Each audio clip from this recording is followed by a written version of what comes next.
এজন্য আল্লাহর হাবিব ছিলেন তেমন একজন মানুষ যিনি গোটা বিশ্বকে সভ্যতা ভালোবাসা দিয়ে আলিঙ্গন করেছেন। ওনাকে মারার জন্য যারা ষড়যন্ত্র করেছে তাদের জন্য তিনি বুক পেতে দিয়েছেন। As a father, as a teacher, as a commander, as a lawgiver, as a lawmaker, as a reformer of the society, as a messenger, Muhammad is the superman of the world.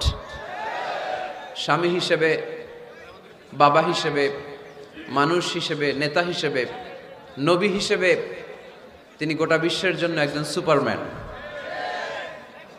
যার পরশ পেলে, যার সোনালী পরশ পেলে কাফেরগুলো কালিমা পড়ে মুসলমান হয়ে যায়।